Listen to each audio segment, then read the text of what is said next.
Ball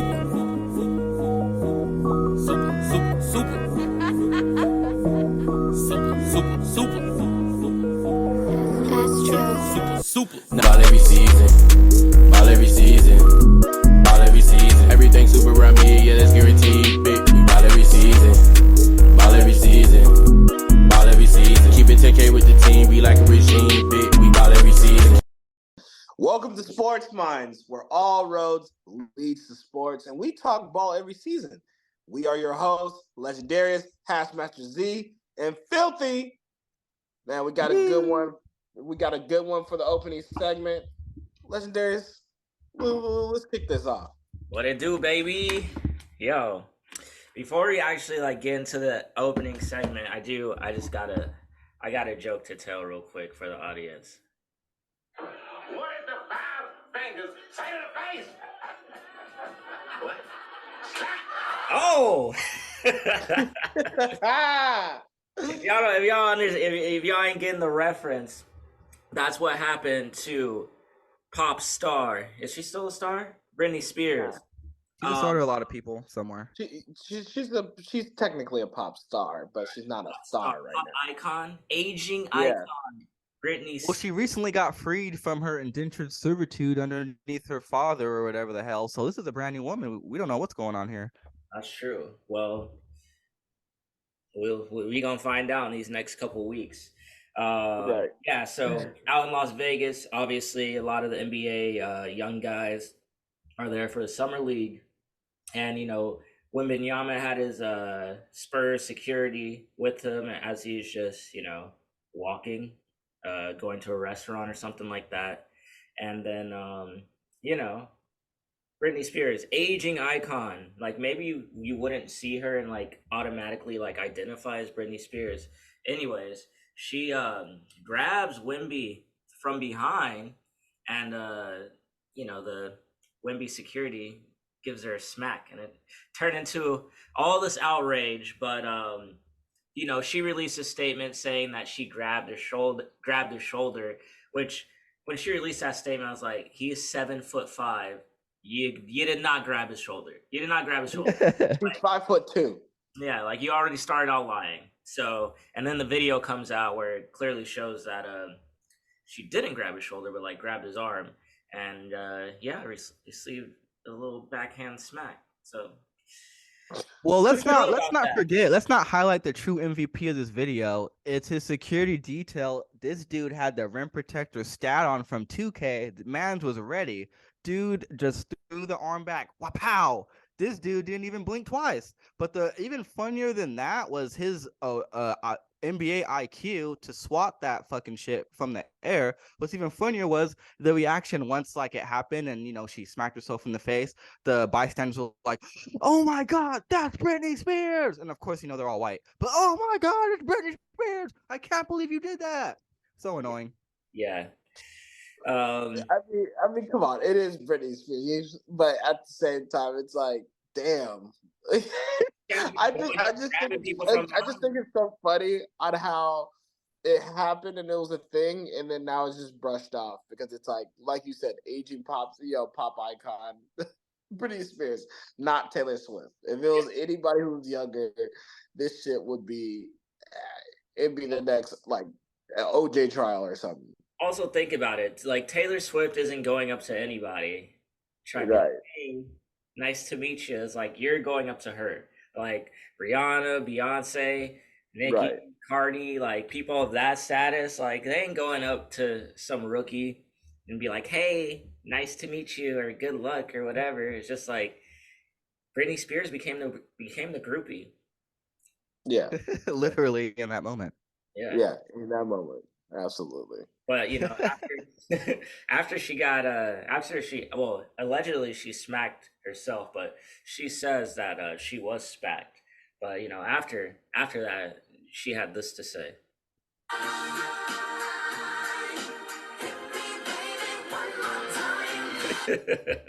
Hey man, some people are into that. Smack me, choke me, pull my hair.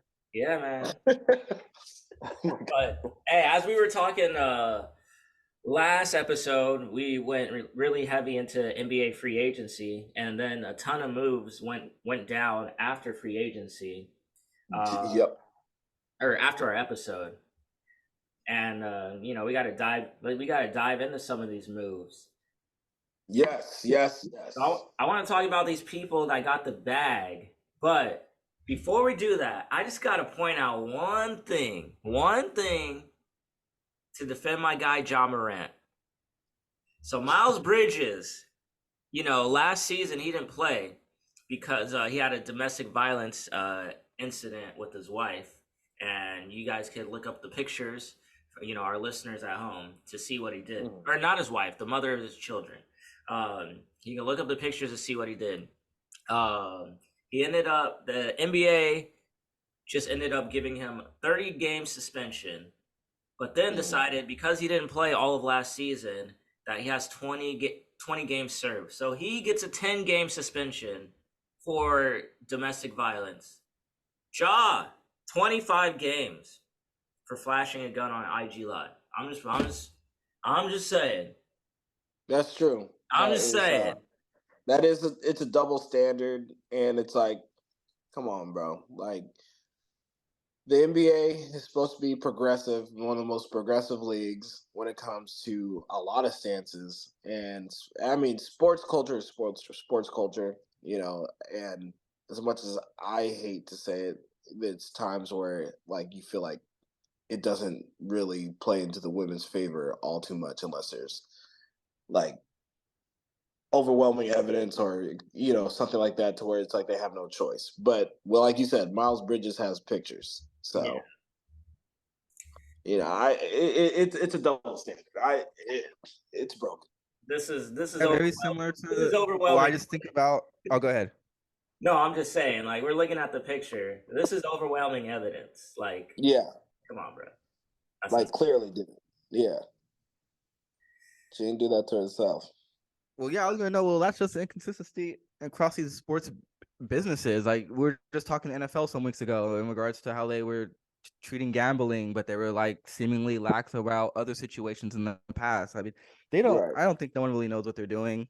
I'm gonna continue to stand by that. They just don't. Either there's no effort putting in, or they're just too busy worried about their dollars at the end of the year, or their fiscally, whatever you want to call it. But they're just not paying attention. And I don't think it's that hard. You just have to get one liberal in the office, and they can fix all this shit real quick. But what are you gonna do?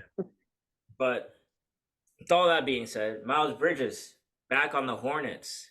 I think he signed a 1-year deal for about $7 million or $4.7 million, which, if you all remember, my man's was about to sign a $100 million contract last season before this incident went down.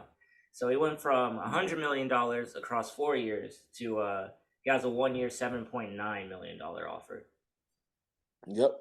And the real money bag winner here is LaMelo Ball, who signed a 5-year $260 extension, in line with Anthony Edwards, who also signed a 5-year $260 extension. Halliburton with a 5-year $260 extension.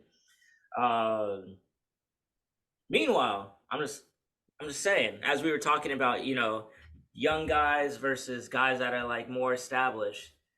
DeJounte Murray, former All-Star, averages 20-6.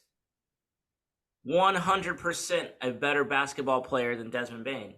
He signs a 4-year $120 million extension to remain with the Hawks. Yikes. So Desmond Bane, man. Yeah, like every situation is different. Don't get me wrong. I mean, if you're in the league, you're in the league, and if you average, what they say, 20 points a game, that's equivalent to getting 1,000 yards in the NFL. It's hard to do. I understand that, but it's like, damn, Desmond Bane getting $200 million. Like, I just feel that's way too much, like, for him.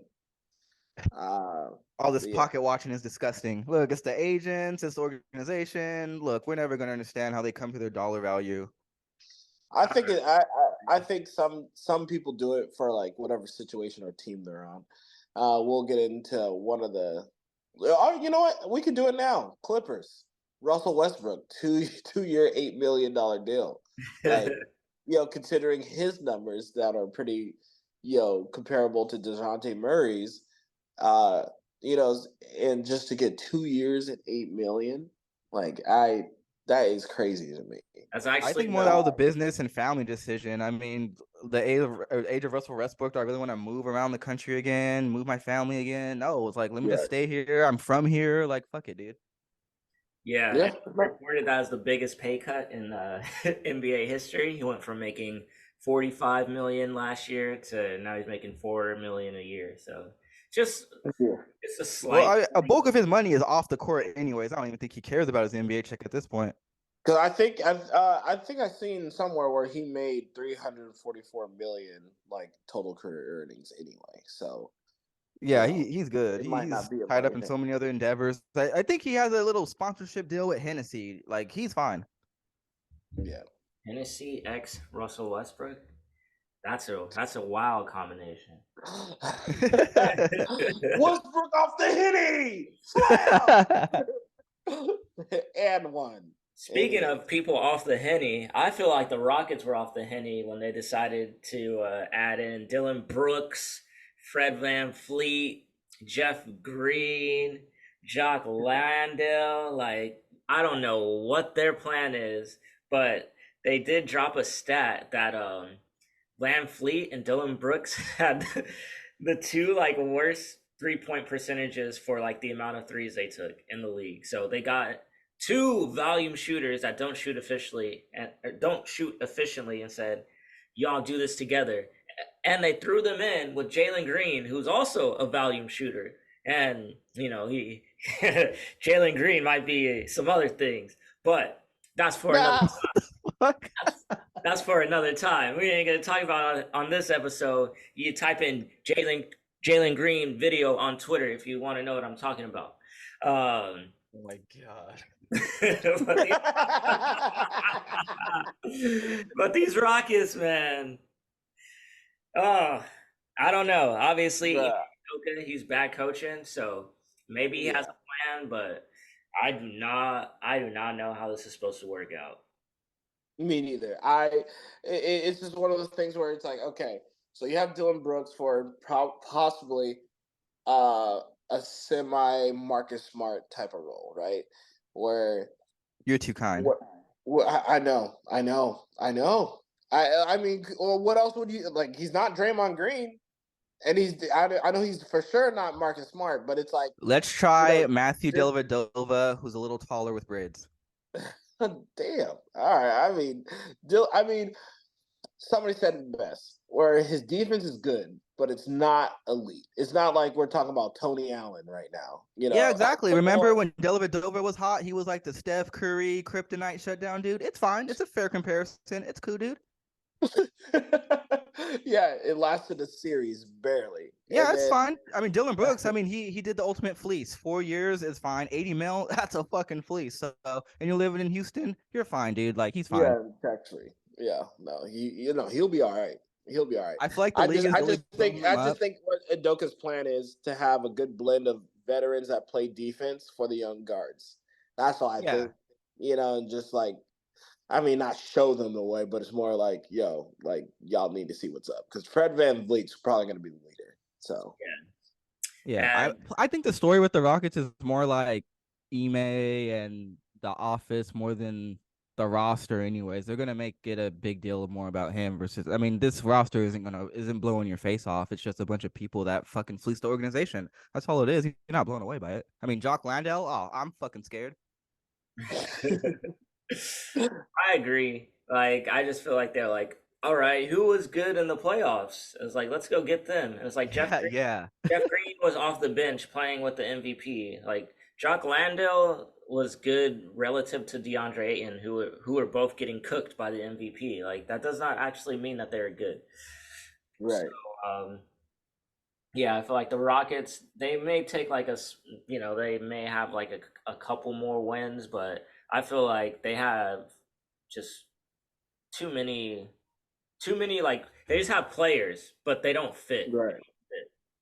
Right. Yeah, that's the thing where it's like they're playing fantasy basketball in a sense, and it's like, all right, we'll figure out the scheme fit later, and it's like, nah.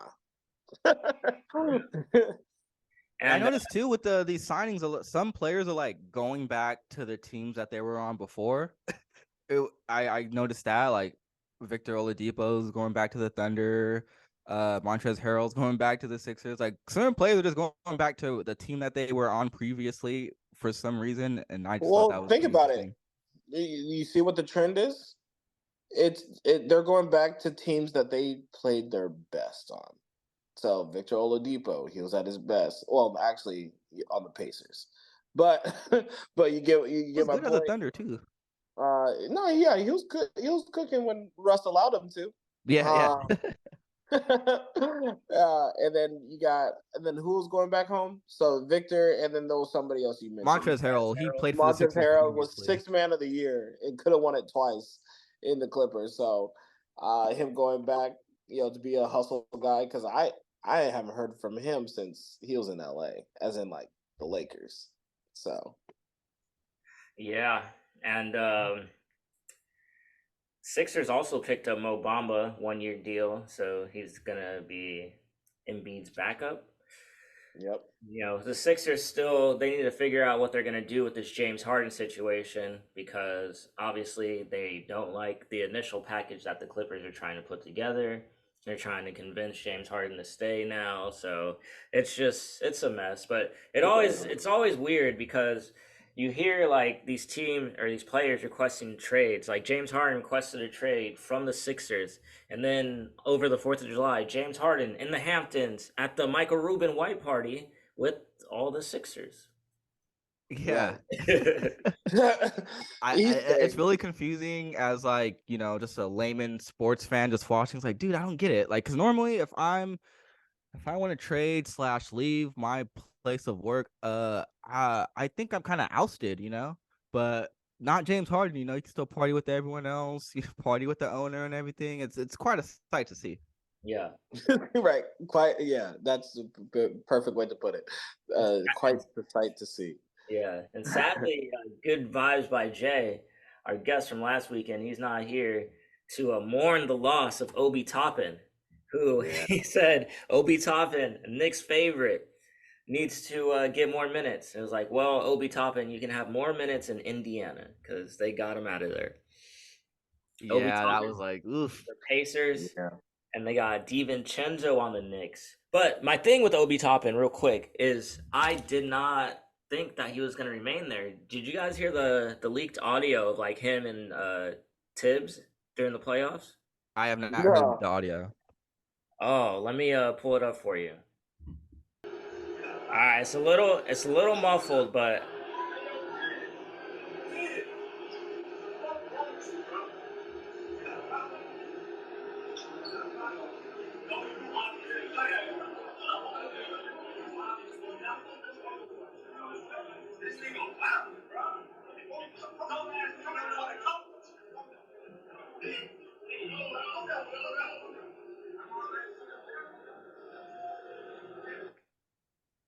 damn.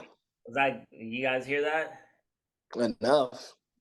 I heard the fuck is wrong with you, bro. Yeah. But then so you this dumbass don't even know how to fucking coach. This nigga wilded, bro. Yeah. Yeah. So that got leaked. So if you're talking to your coach like that after a playoff game, and the reason you're talking to the coach like that after a playoff game is because you're mad that you didn't get enough minutes, it's like, bro, you're done. Yeah. So exactly. I mean, he wasn't getting that many minutes anyway. I totally understand, but yeah, shit. Yeah. But we'll see what he does on the Pacers. The Pacers are a mixed. New start. Yeah. And they got, Halliburton for $260 million, and he showed up this year.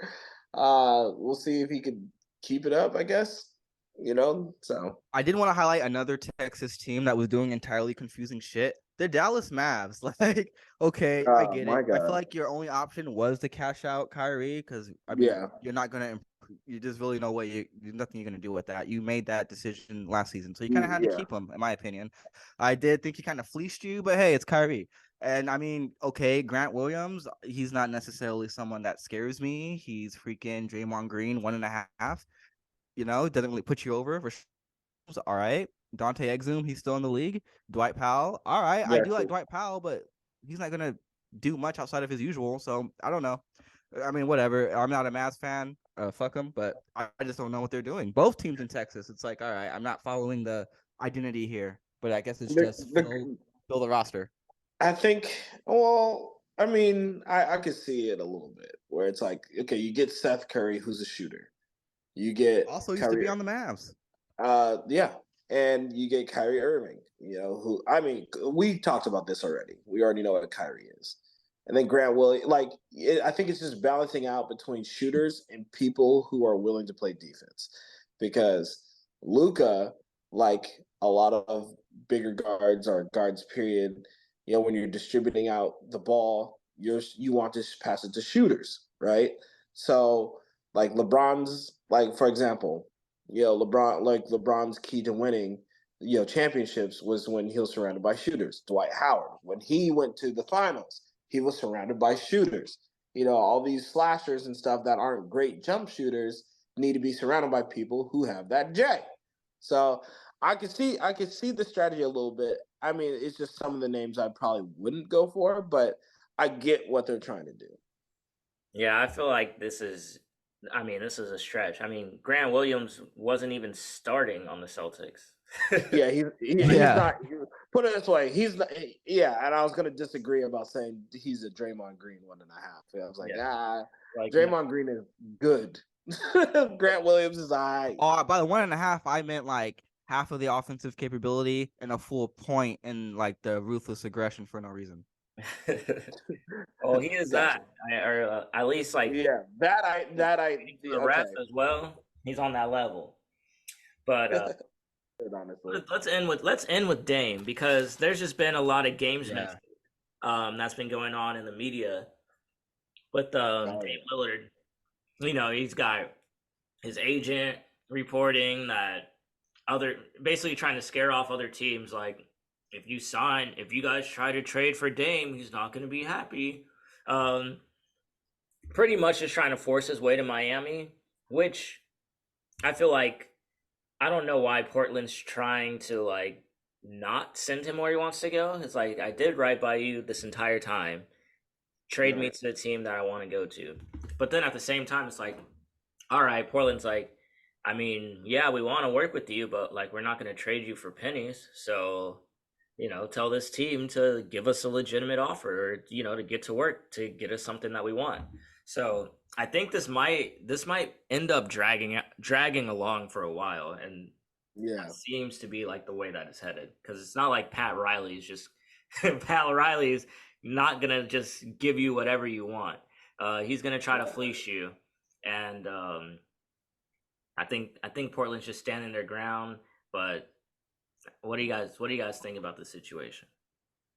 I would definitely say that's where the split is for me over noticing this argument. It's people that are like, all right, this organization should do right by Dame because he's been there X, Y, and Z. Then the other side is like, well, they don't really owe Dame anything. This is a business, yada, yada. And I totally think this is like a gray area argument, just because you can make fair points on both sides, on the loyalty to the Dame side and the business side. You can totally make that point.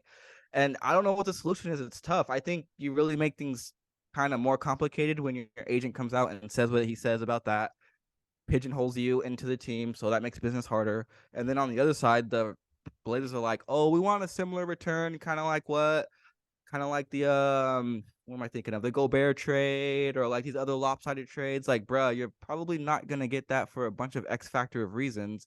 And so that's why this stalemate, I feel like, is more apparent than, because of all these actions. And I think it is going to drag out. I don't know what it's going to take or what's going to push. I personally think it's going to take a 3 or maybe 4 team trade to make this happen, just because, as you said, Legendarius, the Riley effect, plus the Blazers are trying to get something for Dame, or not something, but a lot of some things.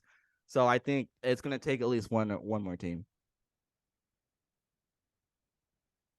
I agree. Because we we know good and damn well Portland doesn't want to go from superstar Dame to possible all-star Tyler Hero, and some picks. So, yeah, no, I agree. It's going to be a 3 to 4 team trade. Well, it gets further complicated when Scoot Henderson gets injured in their G League, and you don't know the severity of that. So that could also change the Dame deal altogether for the Blazers too. Yeah, that's true. So they're stuck. We'll be watching, I guess. We don't have a choice but to. This reminds me of the Dak Prescott contract and Lamar Jackson contract saga, where it's like, will they or won't they? So I think nothing's really going to get done until either right before the trade deadline, or at the trade deadline, or like a little bit earlier, where it comes to like, I don't know, Christmas time, some shit like that. I don't know. So it's going to be a while until we hear anything. Shit, if Dame doesn't move until Christmas, if I'm Dame, I'm going to fire that fucking agent. I would have been out sooner, you dick. Right. Well, shall we move on to the NFL? Football. Well, before we get to the NFL, I do want to send off Lou Williams on a happy retirement. I totally forgot to mention that last week with our guest, Zay, but he retired like for that episode, but now we're like a week late. But yeah, happy retirement, man. 3-time Sixth Man of the Year, most bench points in points history. I mean, Lou Williams, man, he's fucking awesome. If you guys haven't seen him, do yourself a favor, man. He's great. Pick a team and just watch him, because that's how long he's been in the league. I thought you were gonna say Lemon Pepper Lou, baby. I thought you were gonna say most bitch points, because his girl got a girlfriend. Don't ever forget that. King Lou and them bell. Soda lean. Actually, I will say though, outside of the basketball stuff, my favorite Lou Williams moment actually involves like really me as a fan, because he's in the studio, but he never officially retired.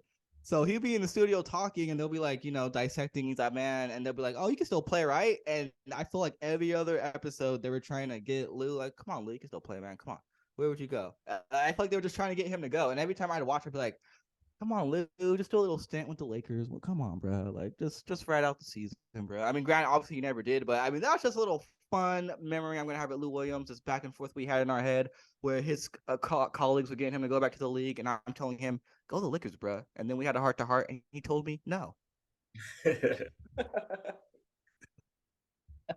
Well,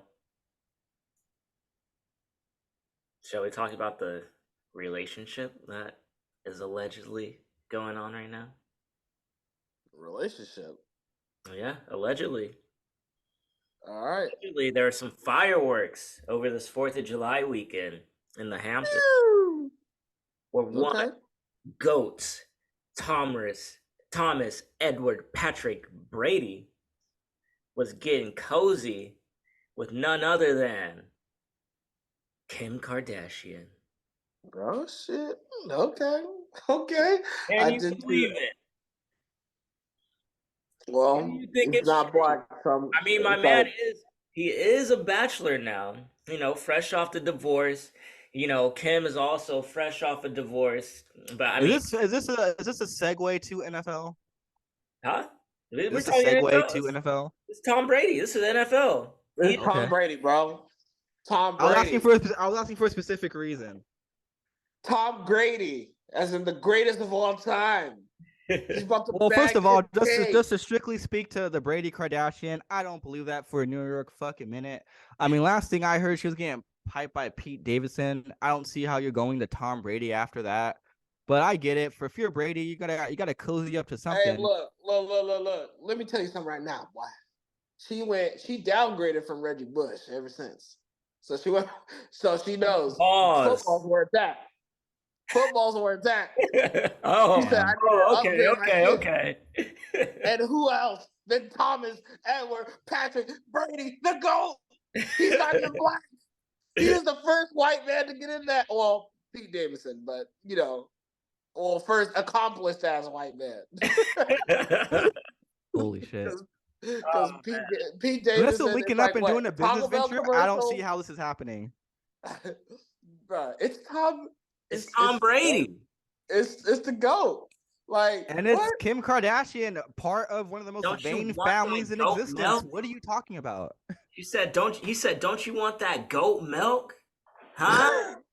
Well, she He had said, "Baby, Kanye I got a already. family that goes in the back of my house." Bro, just imagine Kanye. That Tom Brady has taken my wife. Right, exactly. Bro, this is Tom Brady trying to prime raise my internet kids? content. Prime internet content. Tom Brady and Kim Kardashian, bro.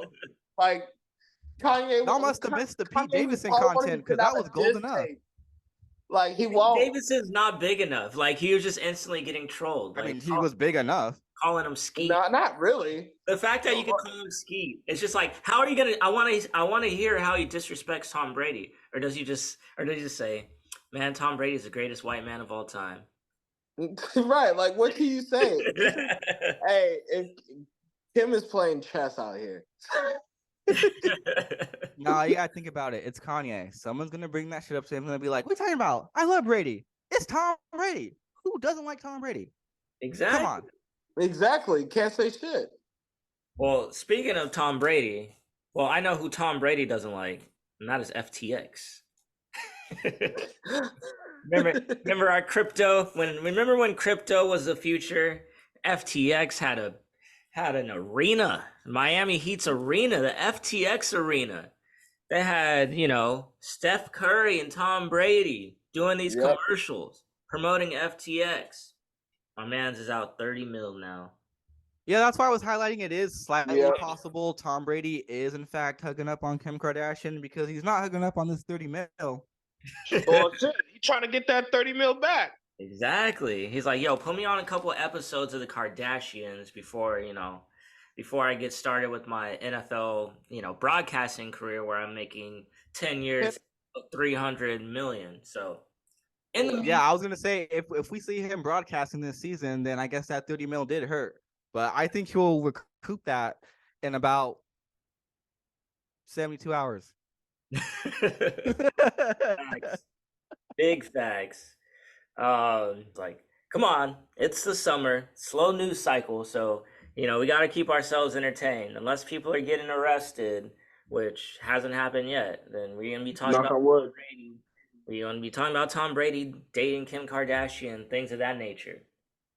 But as promised last episode, it's about that time to get into we have to get into these predictions. We're gonna start off with the South. So we're gonna do AFC South and then NFC South predictions. Can I just say this is something no one looks forward to other than Mina Kimes? Hey, shout out to Mina Kimes taking Susie Kobler's job allegedly. So fuck. Get him out. Get him out. But let's get into it. AFC South. Starting off with the Texans. Oof. Philthy. What do you got? Well, first of all, the Texans are projected, their win-loss total, their over-unders at 5.5 games. Philthy, what do you have the Texans' record being for 2023? Just kind of looking at what they got, man, it's tough. So I will start off by saying why I personally do not like doing predictions is just because, like, man, there are so many X factors on a per game basis with all these new players. We don't know how they're installing the offenses and X, Y, and Z. And I'm an eye test person. So doing this, it's like, fuck, it doesn't do anything for me.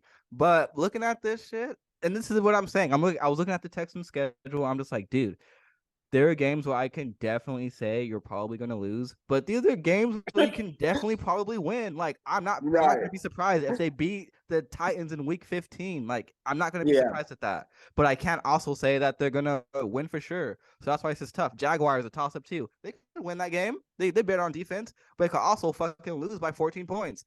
So it's just, for me, that's why I had a hard time specifically with the Texans to start. But I rested at 6 games. That's a good one. That's a good number. So I don't know if I was next, but I'm just gonna take it. Just like you, it's like I have to say predictions are hard because of all the X factors, but sometimes it just has to boil down. Is CJ Stroud better than Davis Mills, who's good for 2 to 3 wins? I think he's probably a 3-game improvement. So, because there are games in their schedule where I'm like, yo, you're getting toasted. Like, this is not even funny. So their best chance to win majority of their games is going to be within division. The Colts are weak. Titans are inconsistent and weak. I'm going Texans in third. I mean, in last place. Oh, tied for last place, 6 wins. 6 wins. Sorry. Yeah. Texans going to be 5-12. You heard it here first. I looked at the games, looking at the matchups. They don't have a favorable schedule. It's going to be Definitely not. CJ. It's going to be CJ Stroud. And plus, we don't even know if DeMeco Ryans could coach. That's like true. head coach. That's So true. that's the other thing that scares me. Where it's like, I don't know, like it's so many unknowns. But yeah, I couldn't. I'm not even gonna argue 5 wins. Yeah, between 5 and 6. Yeah, that's exactly because I mean, I think they will get put over with between all their new players and personnel. I think they can get over the Davis Mills experience. That's why, but I can't go over 6. There's absolutely no way. 6, it's 6 or less. It's that. If they win 7 games, that would be a crazy ass season. If they win 7 games, the Chiefs are not going to the Super Bowl. Because that's some bonker shit. Because it's a bonker season. If the if the Texans get 7 wins. Yeah, I agree. How about these Colts? The Colts are projected. Their over/under is at 6.5 wins. Shit. You have 2 quarterbacks. You have no quarterbacks. They got Minshew and Anthony Richardson, right? Yep. So AR-15. So this one, does winning the bye week count towards the win total? Nope. No, what the fuck? Yeah. Oh, that was a joke. Gotcha, bro.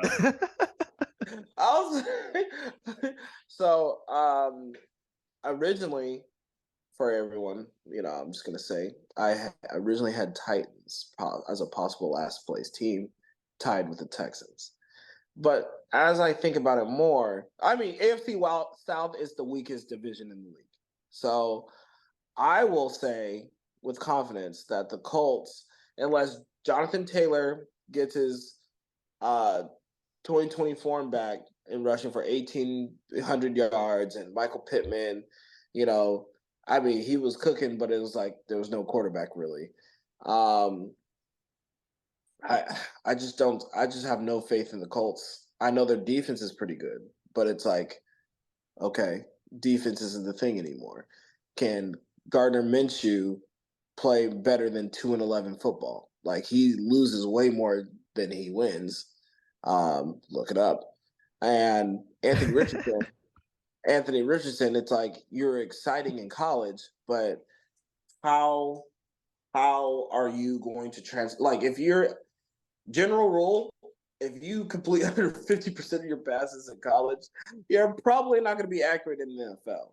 Like, despite. So, unless you have hell of a great coaching staff, which, once again, I know that offensive coordinator for Jalen Hurts really did some wonders for Jalen Hurts. We have yet to see him actually be a head coach. And Philly and Indianapolis, believe it or not, have some close ties because that's how Nick Sirianni got the Philadelphia job, because he was the offensive coordinator in Indianapolis. So I'm going. How many wins, bro? God damn! I know. I'm thinking. All right, Colts are winning 6 games. 6 games? Yeah. You sat us through all that for 6 games? You walked us through the Oregon Trail for 6 games? They're going 6-11. Man, I almost fell Both asleep. quarterbacks winning 3 apiece. I almost fell asleep. I know. I'm sorry, guys. I'm sorry, America. Closing windows and opening windows and shit. Yeah. Sorry. That was Philthy. rant of the century. Give me Andre Iguodala. Philthy. How many wins these Colts getting? I'm gonna roll with 5. I just see them splitting certain division games. I don't see much. I think it's gonna be more work than they expect. 5 games for sure. I'm giving the Colts 3 games. I'm not a believer. I'm not a believer in their quarterback. I'm not a believer in their depth. And I'm not a believer in their coach. Yeah. Colts are going to be Change mine to 4. One of the worst teams in the league. To 4? Wait. You can't write a symphony and then change the shit after you turn it in. I could, hey, look, I can change whatever I want. Nope. Nope. Free will. Hashmaster Z talked for 20 minutes about the Colts. He believes the Colts are winning 6 games. You gotta eat that. All right, fine. I'll take a shot. Now, I'll put it in parentheses. Let's see if you can do this better. We got the Titans. They're over under 7.5 games. Hashmaster Z, how many games will the Titans win? 8 and 9. They'll be 8. 8 wins. Well, 8. That seems a little generous. They got Matt Vrabel. They got Derrick Henry. They got Ryan Tannehill. So and they got receivers. They got Treylon Burks. They were the number 1 seed 2 years ago. Good defense.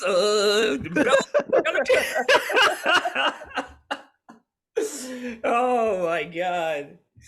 I also have the Titans with 8 wins, 8 and 9, losing season. Free Derrick Henry. It's time. Yep, exactly. It's going to be a middling season. I got him at 7. For similar reasons, but I just see them like blowing a game. I think will Derrick Henry actually degrade this season? Hell, I want to say no. The fan in me says no.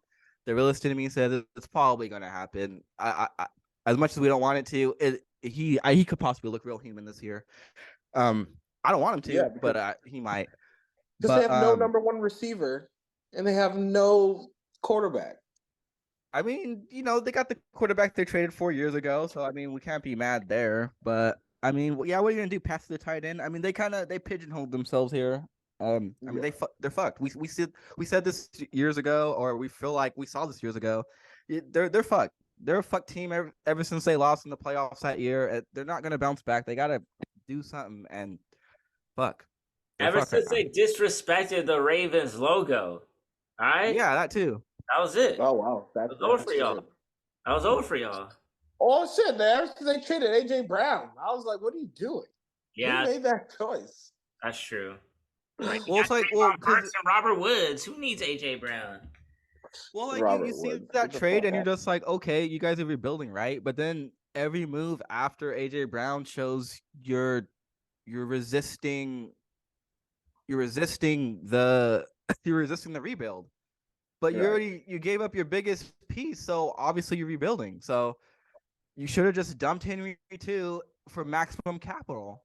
Dump Henry, dump AJ Brown, just own it, and you're probably in a better position in 2023. But here we are. Yeah. Yep, exactly. Now we got the Jags. I guess we all agree the Jags are gonna win the division once again. Yeah, Jags. I got. Ooh, man, I want to just. I'll say it on my chest. Jags. I got 10 wins. 10 wins. I got them at 9. 9. Interesting. Yeah. So their over under is 9.5. I got them at 11 wins. That's what I wanted to say, 11. But I pussied out. Yeah, bro. Wow. They have a favorable. They have a favorable schedule. Just because of their division, but then they got matchups against the Panthers and the Bucks, Browns. You know what I mean? So I feel like their divisional games and then those games, they can squeak out 11 wins. And let's not forget, Calvin Ridley's back for now. Yeah. Unless he gambles on the preseason game. Yeah, I just think they were already killer last season. They got way better on the offense. They totally bolstered the line. Like the defense is better. Like I don't know, the Jags they're my team to watch from this division. I like their style of play, especially Trevor Lawrence. So we'll see what they do next season. I can't wait to watch them, but I think they're gonna fucking smash it this year. I agree with everything y'all are saying. I just think it's just the fucking buzzsaw of conference the AFC is. That's what I was saying. But like Legendary's pointed out, the favorable schedule, piece. So hey, maybe they could squeeze out 11 wins. It'd be interesting. We will see. But now this is the same team that did the okey doke to the Chargers in the playoffs. Man, come on. Unless they degrade or get injured somewhere, man, they should be wrecking the games that they're winning. They should be wrecking that shit. I mean, the Chargers did the okey doke to themselves. Their fan base. I was like, ran the ball every play and won. That's all they had to do in the second half. It's like, you know what we're gonna do? First down, run. Second down, run. Third down, run. Fourth down, you guessed it. There you go. But wait, it's fourth down? Fucking run it. Just run it. Go for it, man. All right. Can't be a coward out here, Brandon Staley. QB sneak. But let's get into the NFC South. We got the Tampa Bay Bucks, the goatless Tampa Bay Buccaneers. See, my problem with the Bucks, looking at the Bucks schedule, it wasn't so much, gosh, how many games can they win? It's a matter of like, how many games do they have an actual chance in? Because I'm not seeing it. Like, really?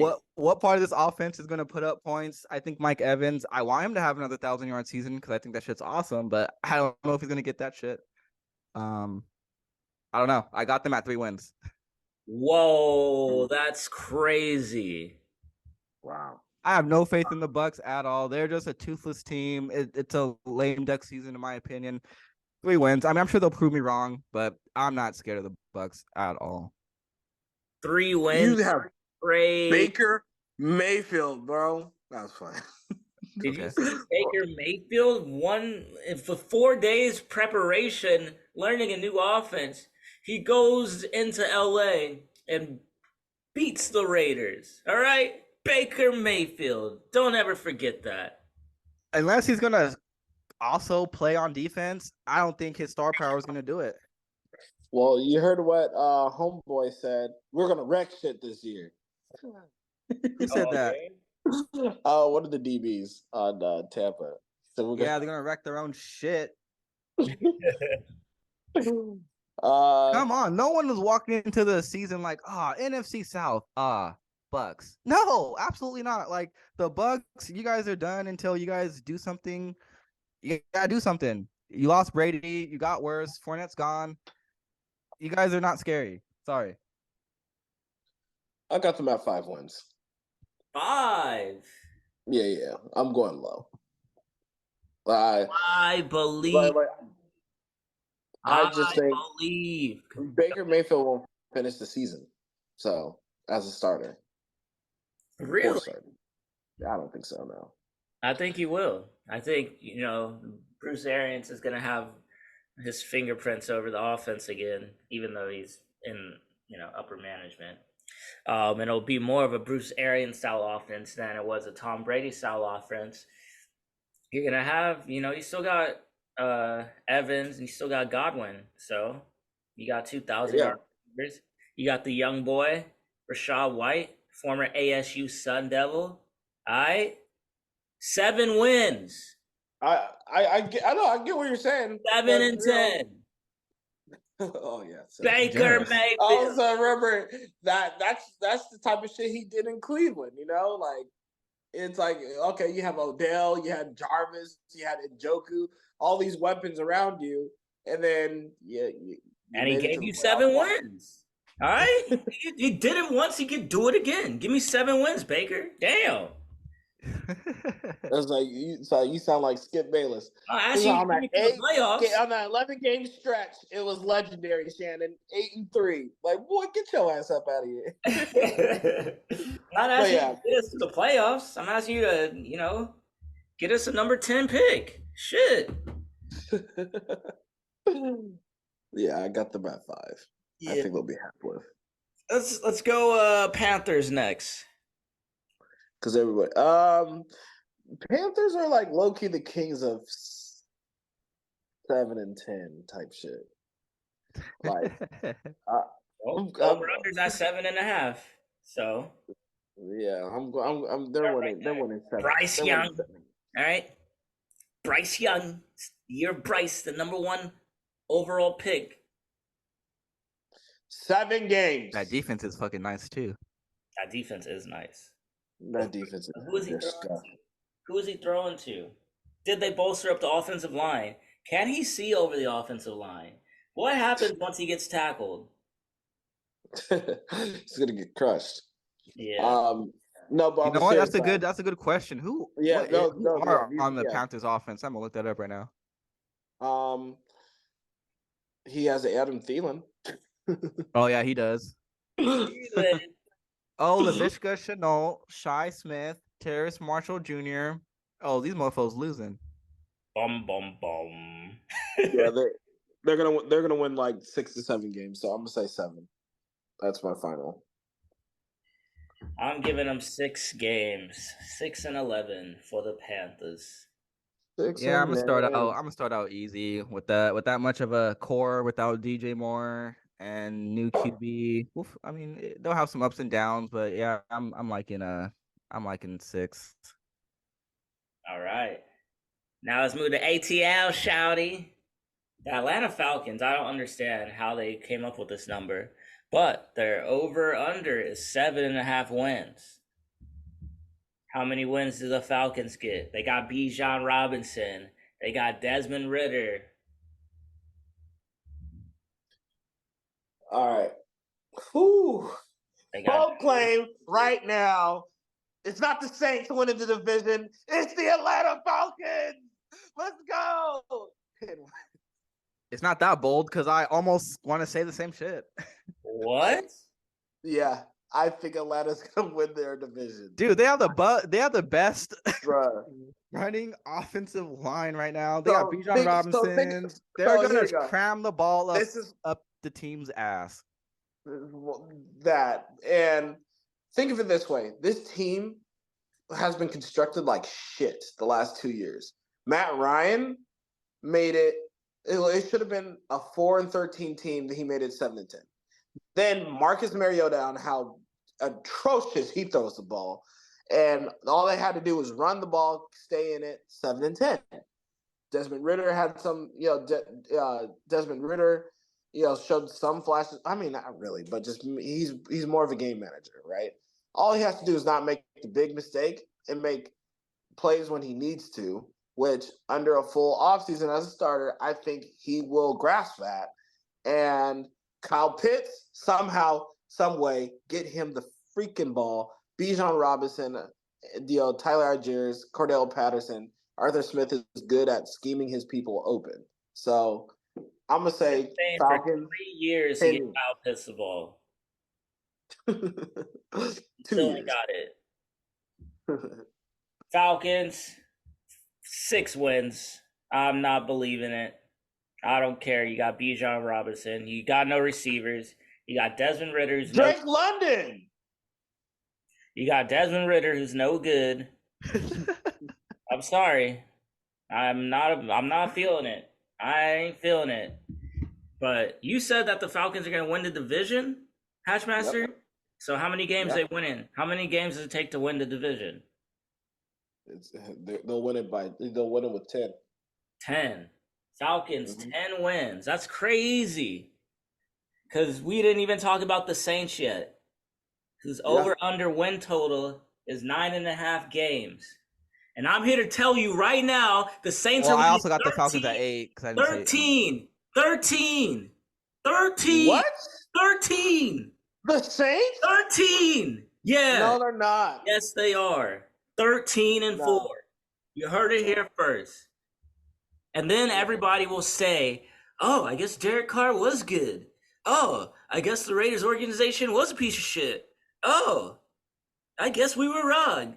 Look at Derek Carr with the defense and with offensive pieces. Still got Kamara. They picked up who's Jamal suspended Williams. for 4 Is he games? even gonna play? He's suspended for 4 games. They got Jamal Williams. I think he's gonna digress. I don't see it. They got Chris Olave. They got Michael Thomas on the. They got Michael Thomas on the roster. I don't know how many games he's played, but he's on the roster. Okay. He's on the payroll. They still got that defense. Come on, bro. Derek Carr. I get it. I just 13 and think 4. Dennis expectations mixed with Derek Carr and Dennis Allen equals disaster. So I'm saying that the Saints will be close, 9-8, but they won't win the division. AFC's weak. I get it, but like Derek Carr. Oh yeah. This is speaking as somebody that did not look at their schedule. Look, I'm just saying. I got them at 10. Yeah, look. Week 1, Titans at home. Week 1, dub. Panthers, You think so? dub. Packers, dub. Bucks, dub. They're already 4-0. What? You can't. Oh my! Who are they base losing it off to? that. They're gonna lose to Jordan Love. They're gonna lose to Baker Mayfield. They're gonna lose to Bryce Young on Monday Night Football. Get the fuck out of here. They're gonna lose to Mac Jones. Maybe it's in Arrowhead. Exactly. That's Texans, the Texans dub. They're losing to the Jags. Colts dub. I got them losing to the Bears. I got them beating the Bears. We're gonna have a bet on that one, baby. Come on, at home, Superdome. Look, Like I'm just saying, like with all these quote unquote X factors and stuff. I don't know. It's just something about the Saints, man. I can't trust them. I don't trust them. So I'm going. They're winning 9. They're winning 9 games. You gotta win 9 games, but they're gonna win more. The Falcons are gonna win more games than the Saints. That's crazy to me. Yes, they will. They will. What are we That betting? sounds like a bet. What are we betting? Name one thing that the Saints do extremely well. What are we betting? I don't need to hear you go off on a name one thing. Defensive line, shutdown quarter, Marshawn Lattimore. You forget about him? You forget about AJ Terrell? Who? On the Falcons? Who? Oh, man. They got the honey badger. Man, they just got a badger. That dude, he's degrading. A badger. Shit. All right. Anyway, how much you want to bet? $50. What? Oh, Shit. hey! On not even your team? That's hey, yo! Challenge accepted. Challenge accepted. So it's on the division winner, Saints or Falcons, right? That's correct. All right, let's get it.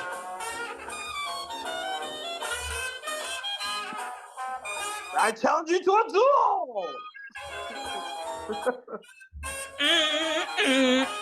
I'm about to be hitting this every week when the Saints win. I'm just going to have Louis Armstrong queued up. Oh, when the Saints come marching in. Oh, when the Saints. And I'm going to have Welcome to Atlanta every time the Falcons win. Yo. Welcome to Atlanta when the players play, when we ride Bijan like every day. That's a great action. I mean, Ethan. Pause, man. Pause. Oh, pause. Yeah. That's a great edit. That is great. So yeah, someone's definitely coming off 50 because I'm not gonna forget this. I'm the witness. Yes, sir. Yeah, you're the witness. It's fine. Sir. It's fine. It's in my phone already. We're good. What are we gonna do next week? Next week we're gonna talk AFC North. We might have to have some more bets. He got me all excited now. This guy talking crazy. Hey, look, this is what it's for, man. Look, talking crazy. Taking risks. If I lose. It's just $50. But I'm not gonna lose. Oh yeah, you already lost. You said if I lose, I lose. But geez, Rick, I really believe in the Falcons, man. You know, Desmond Ritter. Come on, man. Arthur Smith. I believe in Bijan Robinson. Oh yeah. Top of the running backs, man. Do you believe in Saquon Barkley when Yeah, I did. he was the top pick? And they went to the playoffs. So. Oh, they did. Oh wait. His first year? I don't think so. I don't think so. I don't think he had a very good first year. I think they decided like, let's just load up the box and make the quarterback beat us. And quarterback can't do that. Eli Manning. What do you guys think? We want to talk North next week. We want to talk the best division in football, the AFC North along with the NFC North.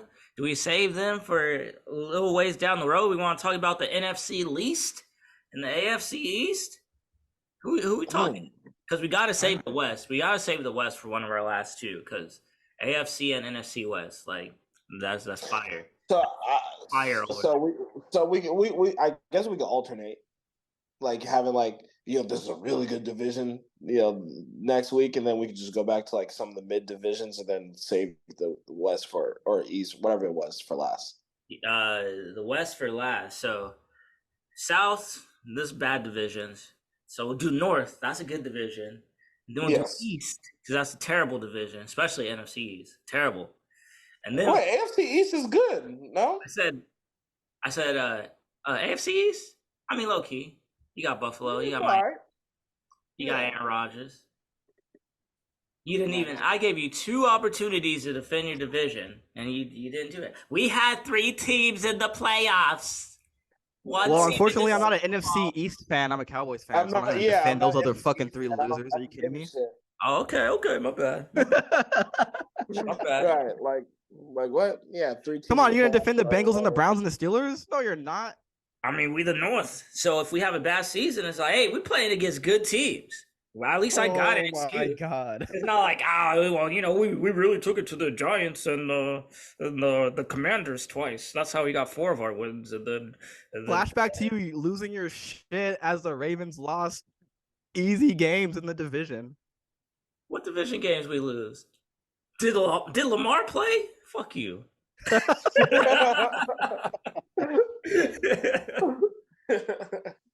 Lamar Jackson wins 75% of the games he starts and finishes, okay? But anyways, all right, we'll talk AFC North and NFC North next week. That's going to be a wrap for this episode, guys. Episode 21. Can you do something for me? 21. Dig it? As always, like and subscribe. Follow us on TikTok, Instagram. Yo, should we get on fake Twitter, aka Threads? Zuckerberg up in here. He said, "Yo, who needs Twitter when we got fake Twitter? You got everybody arguing, dancing in the comments. Come to Threads." Because we threading the needle out here. Yeah, I'm so tired of this social media stuff. I'm like, another app. Great. Yeah, bro. That's what she said. Anyways, we out, y'all. Have a good weekend.